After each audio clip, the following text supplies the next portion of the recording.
사업을 하다 보면 모든 대출 방법을 다 써봐도 어떤 것도 안 될 때가 있을 겁니다. 이 은행, 저 은행을 다 다녀봐도 어디서도 대출을 해주지 않는데 당장 돈 들어갈 곳은 많고 이대로 사업을 접어야 하나까지 생각하게 될 때가 있죠. 그럴 때 활용하고 참고하면 좋을 내용들을 한번 말씀드리겠습니다. 도저히 길이 안 보이고 힘든 분들이 이것으로 답을 찾길 바랍니다. 우선 항상 이야기하지만 일단 소상공인 정책자금 사이트를 잘 보세요. 직접 대출로 나오는 대부분의 융자들이 이미 재단이나 기금에서 돈을 쓰고 있더라도 추가로 대출이 가능한 것들이 많거든요. 다른 곳에서 다 막혀도 소상공인으로 대출이 풀리는 경우를 많이 봤습니다.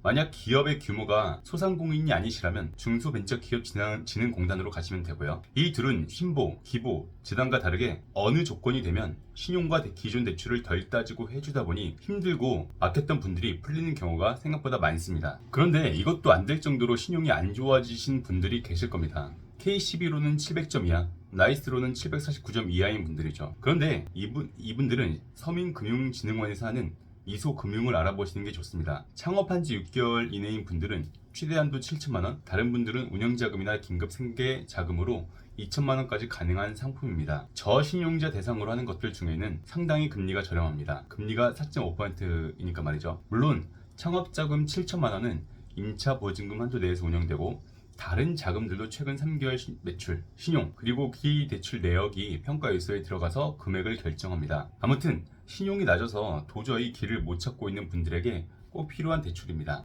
그리고 똑같이 서민금융진흥원에서 운영하는 햇살론도 신용이 안 되는 분들에게 해주는데 이것은 미소금융보다 이율은 훨씬 높은 15.9%이지만 미소금융으로도 금액이 안 나오고 안 풀리는 분들이 가능한 대출입니다. 미소보다 매출과 자산을 덜 보고 해주는 특징이 있고 2천만원까지 가능합니다. 일반적으로 대출받기 어려운 분들을 위해 은행 표준화 심사로는 어려운 분들을 위해 고금리라도 마련한 것입니다. 웬만하면 친한 우리 카카오뱅크의 모바일 앱으로도 이용 가능하니 이용하시면 되겠습니다. 그리고 이건 뭐 팁으로 말씀드리자면 이 두 곳 다 그 주변에 딱 그 정해서 할당된 지역에서만 하는 것이 아니기 때문에 그 주변에 한 7, 8개 정도의 서민금융진흥원을 보시고 그 중에서 다 상담해 보시고 가장 많이 해주는 곳으로 해주시면 됩니다. 또 정말 이미 정책자금도 이것저것 다 써보고 보증재단에 가도 이미 한도가 다 차 있어서 여신 한도상 안 된다고 해서 답이 없으신 분들이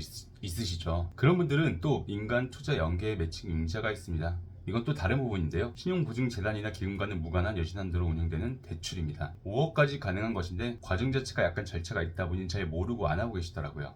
쉽게 이야기해서 크라우드 펀딩 같은 것으로 2천만 원을 받으면 최대 1억까지 융자를 해주는 제도입니다. 일단 펀딩 금액을 달성해야 자격 조건이 주어지고 수출 실적이 있거나 고용 증대를 한 업체는 가점을 받습니다. 요새 좋아하는 ESG 관련 인증도 도움이 되죠. 이곳저곳 다 막혀있지만 사업성은 분명히 보이고 또 투자를 해줄 만한 분이 있는 기업들은 이용하시면 좋습니다. 저도 제가 관리해드리는 기업들 중 필요한 분들을 위해 진행하고 있고요.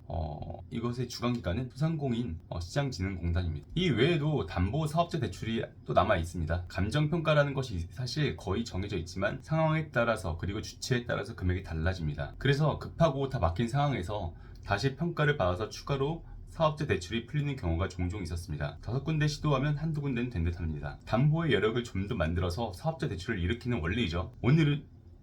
오늘은 도저히 사업자금이 막혀서 운영이 안 될 때 이용해볼 수 있는 제도를 간략하게 알아봤습니다. 사업이 잘 될 때는 대출이 필요 없는데 안 될 때는 정말 필요합니다.